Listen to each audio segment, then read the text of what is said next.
Hello, San Francisco, and welcome once again to the Angelic Troublemakers. I'm your host, Alan Jones, and on today's program, don't double down on dumb. I'm bringing this program to you about the Starbucks situation where two black men were arrested. Um, the reason why I say don't double down on dumb, well, there was several different things that have happened that I say that people made it look worse when they could have made it look better. The situation was 11 million uh, views. It went on the internet. I first discovered it while going through my normal Twitter routine, but this was a silly situation. I'm going to use a 2 minute and 29 seconds, I believe, clip of the issue to point out some of the things that I found quite disturbing. But let's go to this video. The two men who were arrested inside a Starbucks are breaking their silence. They say they were given absolutely no explanation when they were put in handcuffs and placed in a squad car after a Starbucks manager called 911 and accused them of loitering.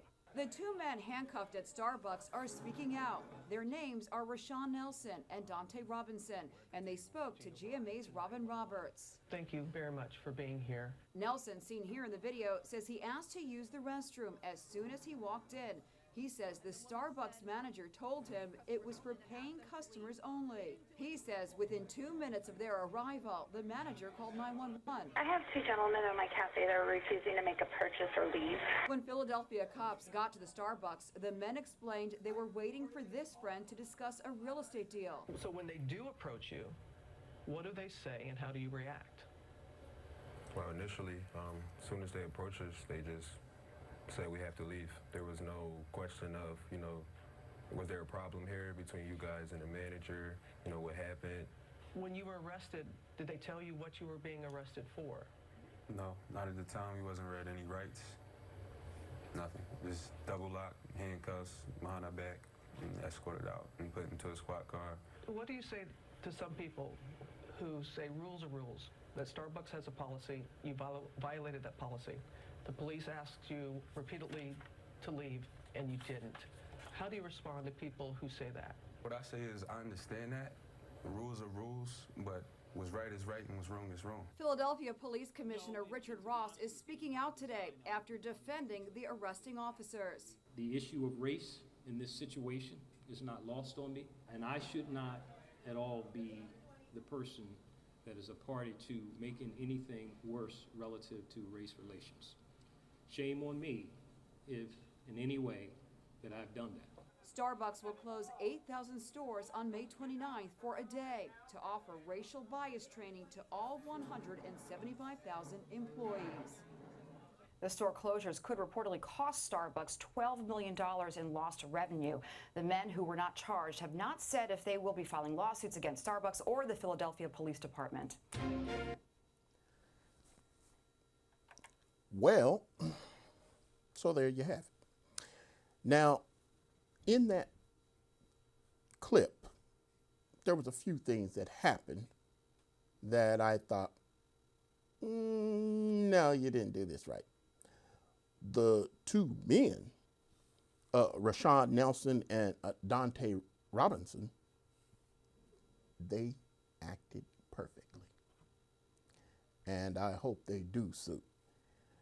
The fact of the matter is a lot of these situations are just waiting for time to pass and then everybody goes back to normal. Well, I honestly was offended by the announcement by Starbucks to close its stores on all of them on May 29th and have training, bias training or whatever you want to call it. Well, if I can give a compliment to Starbucks, they don't need training. Not 175,000. They really don't. What they need to do, instead of waiting until May 29th to have training, why don't they go on and compensate these two gentlemen for the inconvenience? And I do mean very well to let them know. What had happened here is the CEO of Starbucks apologized. The police chief, commissioner, Philadelphia police, he defended his officers, then he backtracked and apologized. And I don't know whether it was Black Lives Matter or some other group similar to that in the area, but they stormed in and they threatened nobody's going to have any meals, drinks or whatever for the day. That was all wrong. And the mayor, sure, he apologized, but I didn't like the way that was played out. So in addressing this issue, I have to tell a few stories. And it's basically, I believe that we are just piling on when we can really try and help a situation be better. The first thing Starbucks should have done was made it right with these two gentlemen. An apology is not making it right. It's a nice step. I believe in apologies. I believe also that your apology must have something attached to it, meaning sincerity. Well, in a business like this, it is my understanding, or it has been reported, that by closing these 8,000 Starbucks will cost the company $12 million. Well, they've made that gesture, which I call a publicity stunt. Why?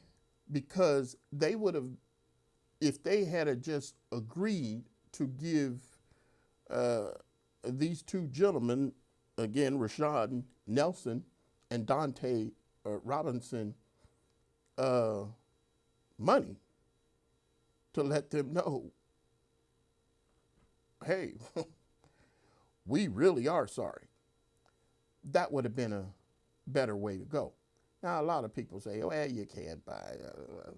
I'm saying that that type of a gesture would have been the first step. There should be other steps. But I remember one time there was the police were caught by helicopter video beating some Hispanic or white guy. And I'm telling you, it must have been a world record. 2 days later, they settled the case. And I mean, the guy got a lot of money. What I'm saying here is these people, they knew there was no way in the world that they were going to justify their actions of the police force. This was in Southern California. 2 days. Now, if they were black, they probably would have strung it out a year or two, or hopefully until the black man got arrested or something. That's a joke. Anyway, the fact of the matter is there is this ability for CEOs to take quick and and swift sincerity type action. This charade, I'll call it, of we're going to close down all of them and we're going to train. Now, it is my understanding that I think the number 2 person at Starbucks is a black woman. And she was hired before this situation broke out. I know, based on my going into Starbucks, these people don't have a problem. This was an unfortunate situation, and I don't believe that you need to retrain everybody just because somebody did something that was not right. Who has not gone to Starbucks and waited for somebody to show up? I've gone into Starbucks quite some time, and I'm not going to not go to Starbucks because of this situation. I've gone in there, used their restroom with no problem. I've used their electricity when I had something to do on my computer, my laptop. I am a customer of Starbucks. Quite frankly, I think Peet's coffee is better. But the convenience of Starbucks works best for me. And I'm telling you, if people want to stop going into Starbucks and claim that they're racist over this situation, you're overreacting. You're doubling down by, from what I understand in this situation, there was some chant the next day or something like that, that something to do with Starbucks is anti-black. Well, give me a break. I'm so sick of people launching on that when I have some real racism issues and people are just, oh no, that's not racism, you know. But the fact of the matter is Starbucks, who I'm telling you, I've gone into so many of them and I've seen black people in managerial, new hires, long employees, the whole 9 yards. And I myself definitely am not going to stop drinking coffee. But the fact that this situation, people are doubling down on dumb. You are doubling down on dumb when you storm into Starbucks the next day and you decide, I want to shut the whole thing down because of this one incident. You are doubling down on dumb when you, as the CEO, says, we're going to close all the stores and we're going to retrain everybody. Give me a break. You are doubling down on dumb when you, the police chief, say my officers did nothing wrong. Well, quite frankly, where they did wrong is there's this thing of de-escalation. It doesn't make any sense to me that you have police that come in here and the first thing they say is, you got to leave. You not knowing anything other than somebody called and said, these guys won't leave. It's not you got to leave. These men explained why they were there. And in the video, the businessman that they were coming to, that they were waiting for, he was just as shocked. And it was, what'd they do wrong? What'd they do wrong? Well, if these gentlemen were real estate investors or entrepreneurs trying to make a deal, and I know about it today, why doesn't the CEO of Starbucks, who apologized to them personally, wanted to know a little bit more about their business ventures. No, he only wanted to know about the racist issue. Had no interest in their real estate dealings. He could have helped there. Now, has he offered something like that? No, I can honestly say I don't know. But I'm saying that for what he has offered, he has offered something that Starbucks can't fix. He has offered to train all of his employees on racial bias type issues. Well, that's not going to solve the problem of racism in the country. What it is make these two men whole first, instead of worrying about your employees, because quite frankly, they do not need retraining. Just because in this particular situation they didn't get it right, oh no, you're going to spend $12 million, and I can guarantee you, after you spend $12 million, meaning the lost income for this May 29 shutdown, that you're going to just, everything's going to be okay.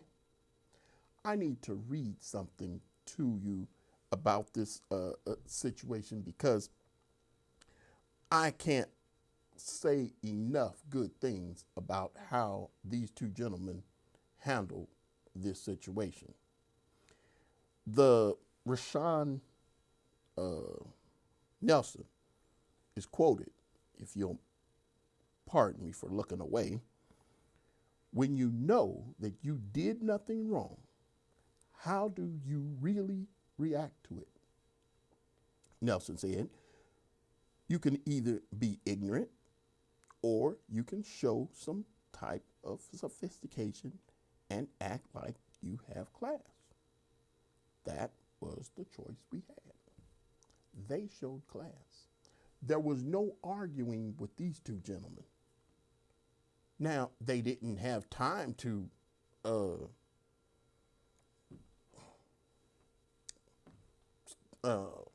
stage it, if you will. They just were two decent human beings, wrongly accused of something. And they acted with class. Now, there's a lot of people who, I'll admit, black people, who, when the police came in and they asked them to leave in the same manner, oh, chairs would have been thrown, mace would have been used, dare I say, guns would have been drawn. No, these gentlemen, they acted with the utmost class.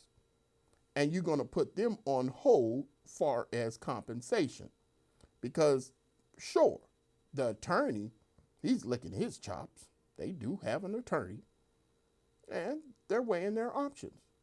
I just hope that Starbucks really doesn't draw this out, because it shows lack of class on Starbucks' part.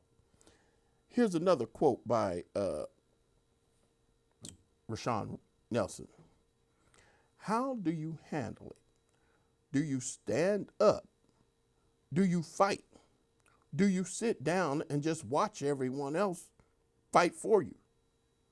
Do you let it slide like we let everything else slide with injustice?"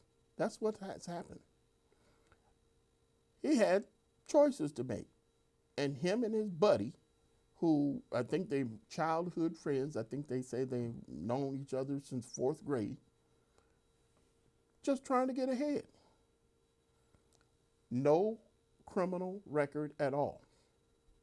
But now they got fingerprints and mugshots due to a misunderstanding, shall we say. This is not right. And the fact that I know that the photographs and the fingerprints can be torn up if they go to court. But that's a hassle too. So now, when you really look at it, all of these black faces are going to be amongst all of the other people there in the Philadelphia or in the system anywhere. And some police department's going to use them as extras when they're trying to finger someone. So, in doing that, that's him. And it ain't even him. Look like him.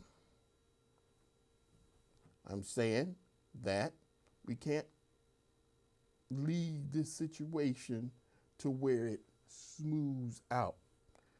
These two gentlemen, Nelson and Robinson, need to be appreciated. I appreciate the class that they showed. Now, true, they should have put Black Lives Matter or whatever other group was in there trying to cause havoc in their place. But the fact of the matter is when something like this happens, you're not going to always do the right thing. Now, I have to tell this story. I've told it before in my program, and it's about police. I am no fan of police. I personally believe they're more arrogant than they are racist. But it's obvious there's a lot of racism in American police departments. But I was backing into a parking space, and as God is my witness, I was going to a Starbucks. And Officer Red, in uniform, is coming across the street, and I look in my driver's side mirror as I'm backing up, and I slam on my brakes. I almost hit the officer. And so this officer comes running up to my window, and he shouts, "You almost hit me." And then I responded to him, or I shouted to him, "You're jaywalking." And as God is my witness, he looked up, thought about the situation, and then he said, "We're both wrong." And then he went off. We weren't both wrong. He was in the wrong. He was jaywalking, and sure, I was making a legal park. But let's put this into a scary situation. This officer was in uniform. He had a gun. Suppose I had to hit him. Based on how he reacted when I almost hit him, if I had to hit him, I guarantee you he would have drawn his gun. Would I be here today? Well, we can't call that. But the fact of the matter is, this officer was so arrogant that instead of admitting that he was wrong for jaywalking when I was making a legal park, he said we're both wrong. That's police refusing to admit when they were wrong. Now, the Philadelphia police officer, when I'm the chief or commissioner in Philadelphia, he realized, I misspoke.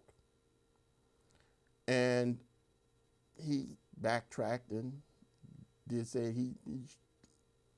if I did anything wrong, to make this matter worse, I'm sorry. And I guess he apologized to him. Some of these apologies, I don't know. But the fact of the matter is, when the police came onto the scene with no de-escalating skills, what they did is what I have described as, and I have coined the phrase, badges for brains. I have a hashtag, badges for brains. Because you go into a situation as a police officer, and instead of using your brains to de-escalate or find out what's going on, you use your badge as your talking tool. That's not right. And if we're going to get a hold of anything racially, as far as police interacting with black civilians, I can guarantee you, as long as there's badges for brains, oh, you can forget it. As long as you rely on your badge, you are not going to rely on your brain when it comes to handling a situation. Now, when you look at the fact that, sure, you have training, and in the training, hey, you have some of these people, they do need to be retrained. Well, I would have rather seen the Philadelphia Police Department offer new training as quick as the CEO of Starbucks offered it. Because if anybody needs training, it's those dumb officers who just came onto the scene and just said, get out, without finding out what was really going on there. And if they had to realize that, hey, they do have brains, if you just need to realize that not a badge and a gun is not the only way to solve an issue. I mean, my goodness, when will we learn? Like these two gentlemen, don't get upset, don't get all out of line. One of the gentlemen said, it began, when it all happened, he said, what did I do wrong? He questioned himself. I like that. I remember something happened to me. And the first thing, and I was 19, and the first thing that I said, what did I do to make this person do such and such? And I found out I disrespected the person first. And so if we're going to really get a hold of a situation, we're not going to try and sweep it under the rug by, oh, we're going to have training for everyone. It's not going to solve anything. You know, restitution, making these two gentlemen feel better about their situation would have been the first thing to do. He came down there with an apology. If it had been me, I'd have came down there with a check. But that's the way these CEOs operate. They operate in protecting their business, not their customers. And I'm saying that this is wrong. You're doubling down on dumb. Because if you think that you're going to keep me, Starbucks, as a customer, and I'm not going to overreact now, but if you think that you're going to keep me as a customer by not compensating these two gentlemen, oh, please. I'll mail my coffee money to the gentleman myself. Because I'm telling you, I cannot be associated with people who just don't get it. And there comes a time when people just don't get it. And you got to move on. So, until next time, God bless.